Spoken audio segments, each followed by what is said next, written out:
Terus kenapa kamu kok kayak orang bingung? Kenapa? Gini guys, jadi aku dikasih tugas sama dosen untuk Ya. mengerjakan skema mengenai pengalengan produk. Nah, aku juga bingung ini cari data ataupun lihatnya di mana ya skema pengalengan produk itu. Nggak ya? usah bingung kamu, aku punya solusi buat kamu. Nah ini kebetulan kami ada alatnya simulasi pengalengan produk. Oh, Iya, boleh. ini ada PLC juga. Ayo kita menuju ke lab kontrol industri. ada di sana ya? Ayo pijat.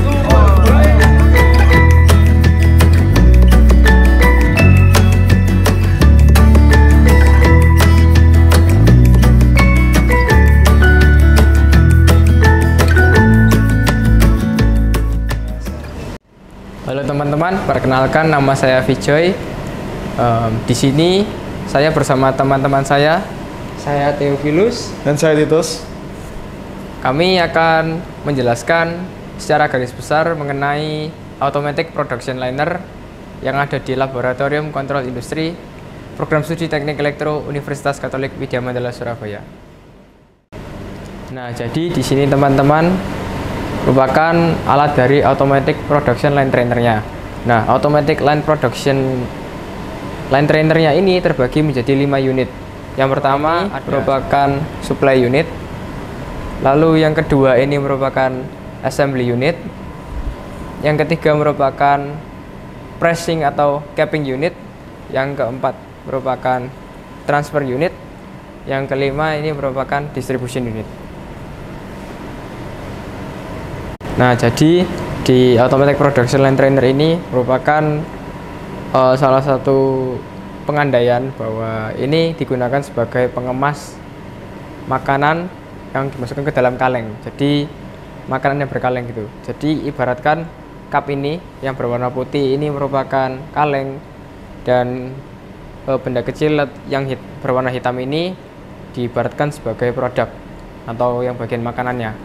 Nah, di sini saya juga dibantu dengan teman saya Theophilus, dan dia akan menjelaskan mengenai bagian-bagian dari mulai dari supply unit, assembling unit hingga bagian press atau cappingnya. Saya akan menjelaskan fungsi-fungsi dari setiap unit. Berikut yang pertama terdapat unit supply unit. Supply unit ini untuk meletakkan kaleng atau cup ke dalam cerobong. Dalam cerobong maka akan turun ke bawah sini, lalu terdapat pneumatik yang mendorong dan berhenti di tempat ini untuk diambil dari transfer unit. Nah, untuk yang selanjutnya ini adalah unit assembly. Unit assembly ini untuk menggabungkan kaleng dengan produk. Jadi produknya ini nanti di gripper lalu menuju ke dalam kaleng dan diletakkan di dalam kaleng. Lalu dari unit assembly ini terdapat unit press unit ini berfungsi untuk press produk ke dalam kaleng melalui gripper terlebih dahulu, lalu nanti terdapat pneumatik yang menarik dan menekan produk masuk ke dalam kaleng. Untuk fungsi selanjutnya yaitu fungsi transfer unit dan distribution unit akan dijelaskan oleh rekan saya.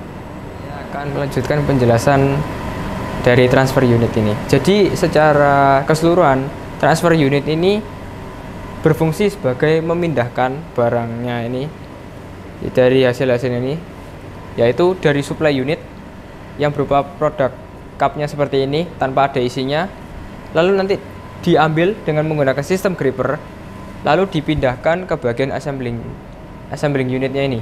Nah, setelah dari kita taruh di assembling unitnya, lalu hasil produknya adalah dia akan memiliki produk yang berada di atas seperti ini. Nah, setelah itu transfer unit ini juga yang akan mengambil produknya ini lalu dipindah ke bagian pressing atau capping unit. dengan sistem yang sama, yaitu dengan menggunakan gripper. Nah, setelah dia dipindahkan dari sistem assembling unit ke bagian capping atau pressing unit ini, kan nanti dia akan dilakukan pressing sehingga produknya ini akan masuk. Nah, setelah produknya ini jadi, transfer unit ini juga akan mengambil dengan menggunakan sistem gripper dan dipindahkan ke sistem distribusi unit. Nah, dari distribution unit ini juga akan melakukan sortir berupa sortir produk, di mana produk yang berwarna cupnya ini antara hitam ataupun putih dan diletakkan sesuai dengan jalurnya. Jadi misalkan seperti ini, dia nanti akan jalan dan disesuaikan dengan jalurnya masing-masing. Sekarang kita akan beralih ke bagian controllingnya. Nah, di plan ini sistem controllingnya itu dengan menggunakan PLC Siemens dengan tipe S7200. Nah, di sini buat 5 PLC yang mana masing-masing unit ini, baik transfer unit, terus supply unit, assembling unit, pressing atau capping unit, dan distribution unitnya memiliki PLC sendiri-sendiri. Dan kelima PLC ini dikomunikasikan dengan tipe profit bus, sehingga mereka bisa saling bertukar data satu sama lain. Di plan ini itu bisa dilakukan monitoring dan controlling dengan menggunakan HMI ini. Dan selain dengan menggunakan HMI ini, digunakan juga komputer di sana sebagai monitoring dan controllingnya. Lalu di plan ini terdapat 3 aktuator atau sistem penggerak yang digunakan. Yang pertama adalah dengan menggunakan pneumatik, yang kedua adalah dengan menggunakan motor yang dikendalikan dengan inverter, lalu yang ketiga adalah motor stepper. Setelah kita mengetahui secara garis besar diagram-diagram laddernya, sekarang kita coba untuk melakukan upload atau mode running yang bisa digunakan sebagai memonitor sistem kerja dari plan yang ada. Nah, jadi di sini sebenarnya merupakan program dari yang bagian master yang digunakan untuk mengendalikan bagian transfer unit. Nah, di sini kita beralih pada bagian communication.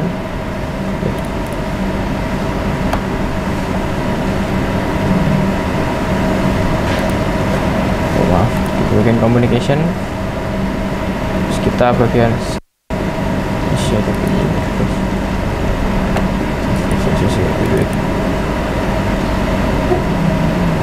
nah, kita ke bagian address 2. Setelah terdeteksi bagian PC adapter PPI nya, lalu kita klik OK. Dan setelah kita ketahui bagian proses komunikasinya yang digunakan untuk upload bagian yang mana yang ingin kita upload, karena sekali lagi sistem plan ini terdiri dari 5 PLC dan kita menggunakan PLC yang teraddress 2. Sekarang kita beralih ke bagian atas ini, download maupun upload. Nah, jadi perbedaannya adalah seperti ini. Pada saat kita ingin mentransferkan program dari PLC dari komputer ke PLC, kita menggunakan opsi yang bagian download. Sedangkan kalau misalkan kita pengen memindahkan program dari PLC menuju ke komputer, kita menggunakan bagian upload. Karena kita ingin memindahkan data dari komputer ini menuju PLC, maka kita melakukan proses download. Kita klik dulu download. Nah, remote address-nya dipastikan ini benar sesuai, yaitu 2. Lalu kita klik download dan dilakukan proses downloadnya. Nah, setelah itu jika kita ingin melihat status dari programnya dari PLC-nya, maka kita klik di icon program status, lalu terdapat tulisan place the PLC in run mode. Tulisannya kita klik yes, dan di sini terlihat bahwa mode PLC adalah dalam mode running mode, atau dengan kata lain kita bisa memonitor kerja dari PLC yang ada. Perlu diingat bahwa di sistem plan kita ini menggunakan 5 PLC. Kenapa? Karena sistem unit, masing-masing unit yang ada itu menggunakan PLC yang berbeda-beda, sehingga per unit ini memiliki satu PLC. Nah, karena kita memiliki sistem PLC yang berbeda-beda, otomatis kita harus juga memprogramnya di file yang berbeda-beda. Jadi file untuk programnya PLC satu dengan yang lain ini berbeda-beda, yang disesuaikan dengan kinerja yang ada. Seperti sistem unit 1 dan sistem unit lainnya tentu saja menggunakan sensor yang berbeda-beda. Lalu di bagian addressingnya pun juga pasti akan berbeda-beda dan disesuaikan dengan pengalamannya, lalu disesuaikan pada program. Nah, lalu meskipun demikian, 5 PLC ini dapat bekerja sama karena mereka disatukan dengan satu komunikasi yang berbasis profit bus. Dan setelah ini kita beralih ke bagian yang HMI-nya dan akan dijelaskan oleh teman saya Theophilus. Berikut akan saya jelaskan untuk mendesain tampilan untuk HMI dengan menggunakan software. Saya sudah membuatnya. Berikut untuk tampilan yang pertama yaitu main menu. Tampilan yang kedua untuk auto, manual, transfer unit, distribusi unit, supply unit, press unit, assembly. Lalu dari software ini kami menguploadnya desain di sini menggunakan kabel RJ45 menuju ke HMI. Baik, di sebelah kanan saya sudah terdapat HMI. HMI pada tampilan pertama yaitu main menu. Untuk yang pertama auto, terdapat auto start. Tombol ini digunakan untuk memulai otomatis dan auto stop untuk berhenti kembali ke manual. Dan tombol kembali ke back, kembali ke menu kembali, terdapat manual yang berisi supply unit, assembly unit, transfer unit, distribusi unit, press unit. Yang pertama supply unit. Supply unit terdapat output, open product, user, dan inputnya terdapat 7 input. Indikator lampu ini jika terang ini berarti inputnya menyala terhubung, dan yang gelap ini maka tidak terhubung. Dan terdapat juga tombol untuk manual dan auto. Kita kembali lanjut ke assembly unit. Assembly unit ini memiliki output untuk mengatur stop, lalu rotasi, gripper up dan down, gripper maju mundur, dan indikator lampu, dan memiliki output 13 input. 13 input. Yang menyala ini berarti terhubung, dan yang gelap ini tidak terhubung. Dan terdapat juga tombol untuk auto dan manual. Kita kembali. Untuk press unit terdapat 3 output, gripper open, table forward, backward, press up dan down. Untuk yang gripper ini untuk mengegrip kaleng.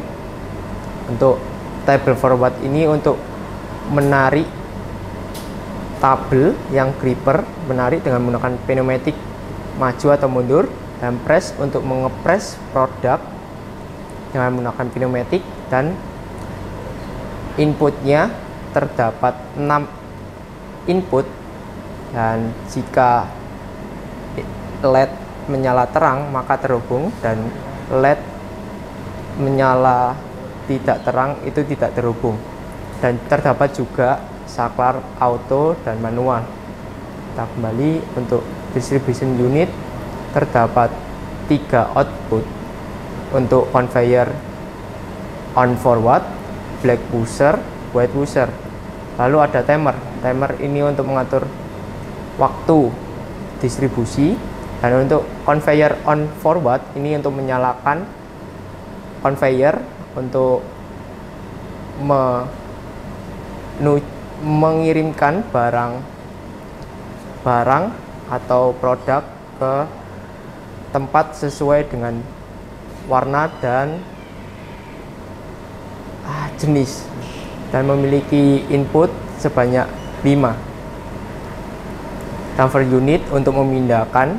Ini sangat banyak untuk outputnya, untuk mengatur gripper mencapit dan rotasi. Lalu untuk bagian sini untuk mengatur pengoperasian stepper. Di sini ada run stepper untuk menyalakan stepper, dan yang di bawahnya ini on off untuk maju untuk ke kanan atau ke kiri, dan speednya bisa diatur misal 1000 dengan mengetik pada bagian tombol-tombol ini, tinggal enter, lalu homing kembali ke tempat semula. Di sini terdapat input sebanyak 10, dan kita kembali ke home, kembali ke tampilan main menu awal. Kita beralih ke bagian proses cara kerja dari automatic production linernya ini. Jadi yang semuanya tadi setelah saya sebutkan, baik sensor diffuse, foto diffuse sensornya maupun aktuatornya, yaitu berupa silinder, dan juga didukung dengan beberapa reed switch-nya itu nanti akan disambungkan ke PLC-nya ini. PLC-nya ini sebagai pemrosesannya, dan PLC-nya ini terdapat 40 I/O. Nah, jadi apabila kita masukkan cupnya ini ke dalam terobongnya ini, lalu kita push, nah nanti dia akan keluar. Nah, setelah dia akan keluar ini, transfer unitnya ini akan bekerja. Jadi dia akan robot grippernya ini akan mengambil cupnya ini, lalu dibawa menuju ke assembling unitnya. Nah, sekedar informasi juga, gerakan dari transfer unitnya ini dikendalikan oleh stepper motor, dan stepper motornya ini akan bekerja secara pulsa. Jadi pengaturan kecepatannya pun juga bisa diatur dengan pengaturan kecepatan PWM-nya itu. Aktuator atau sistem penggerak yang ada di assembling unit ini itu dipekerjakan itu secara pneumatik, karena di sini ada sistem aktuatornya atau penggeraknya dibagi menjadi 2. Yang pertama ada yang bagian gripper untuk mengambil barang yang sudah jadi ini, lalu yang kedua ada mountingnya ini. Nah, cara kerjanya itu adalah seperti ini. Jadi begitu kita masukkan produknya ini ke dalam lubang yang bagian sini, jadi anggap saja ini merupakan stok. Nah, jadi apabila nanti gripper dari transfer unitnya ini akan menaruh produknya ini ke bagian lubangnya ini, nah mountingnya ini akan bekerja karena sensor optikalnya ini akan mendeteksi sesuatu berupa produknya ini yang akan ditransferkan ke PLC datanya, lalu mountingnya ini akan berputar. Nah, pada saat setelah berputar dan sampai sini, sensor foto diffuse-nya ini akan mendeteksi, dan sistem grippernya ini akan bekerja, yaitu dia akan mengambil bagian produknya dan menaruh ke bagian atas dari cup yang telah ada di sini. Jadi kita contohkan saja ya. Misalkan cupnya kita taruh di sini.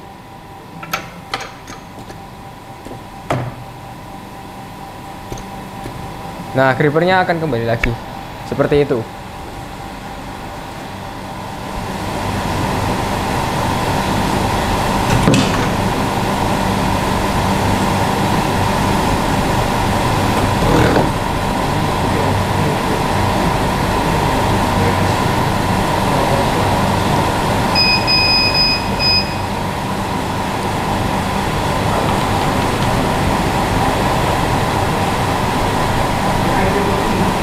Nah, setelah tadi prosesnya jadi dari hasil yang telah dihasilkan oleh assembling unit, transfer unit ini nanti akan mengambil hasilnya di sini, lalu dipindahkan ke bagian pressing unit. Nah, di pressing unit sendiri itu tetap sama menggunakan PLC, dan di sini ada beberapa sensor. Di bagian penjepitnya ini itu terdapat satu foto diffuse sensor. Jadi ini berfungsi untuk mendeteksi apakah ada benda yang sudah sampai ke bagian unitnya. Nah, setelah dia sampai, penjepitnya akan menutup, lalu dibawa ke bagian dalam, dan di dalam sini juga ada sensor. Ya, ini juga foto sensor. Nah, setelah dibawa ke dalam dan dibawa ke bagian tengah, sensornya akan mendeteksi gitu. Setelah itu, di sini juga ada sistem aktuatornya juga berupa pneumatik sebagai pusher atau bagian pengepresannya itu. Nah, setelah yang nanti akan diproses dengan menggunakan PLC-nya ini. Jadi intinya tetap di PLC. Lalu setelah dipres, nanti akan dikembalikan lagi ke bagian sini. Dan semuanya ini itu digerakkan dengan menggunakan sistem pneumatik, baik antara penjepit maupun pembawa ke dalamnya hingga keluarnya gitu. Mari kita contohkan.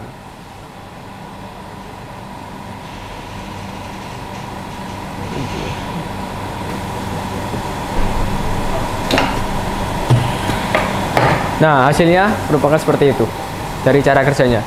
Lalu kita ambil lagi kotaknya.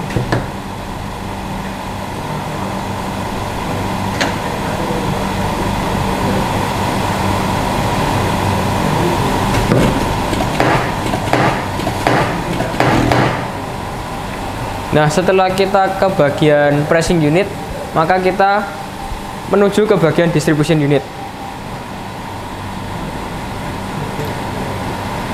Kita ke distribution unit.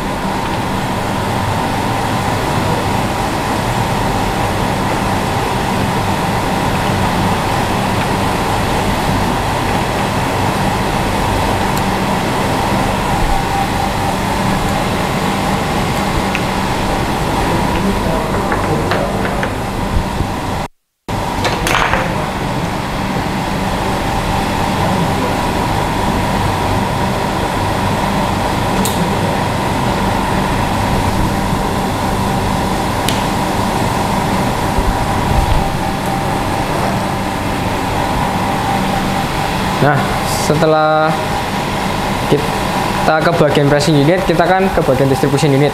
Nah, sebelum itu saya akan menjelaskan sedikit mengenai sistem yang ada di distribution unit ini, yaitu aktuatornya ini selain menggunakan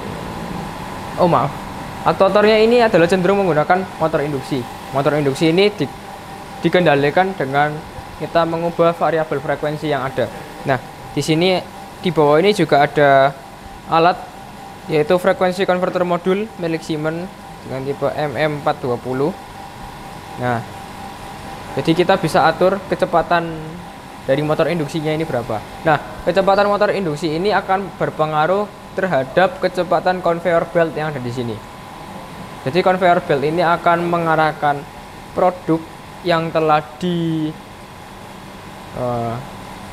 dipres dari hasil dari keempat unit ini, lalu nanti akan dipisahkan berdasarkan rak-raknya ini. Tetapi bukan hanya sistem elektrik saja sebagai aktuatornya, di sini juga ada sistem pneumatik, ada dua ini. Nah, sistem pneumatik ini juga didasari dengan, maksud saya aktuator pneumatik ini akan dikontrol pergerakannya, yaitu dengan menggunakan dua sensor warna ini. Jadi sensor warna ini diatur kepekaannya melalui setting pada mana? Ya, sensor warna ini akan diatur kepekaannya, yaitu dengan mendeteksi warna hitam dan deteksi warna putih. Lalu tetap datanya dimasukkan ke dalam PLC sebagai proses I/O-nya. Nah, outputnya akan berupa kedua silinder ini yang merupakan aktuator berdasarkan jenisnya adalah pneumatik. Jadi contohnya ya,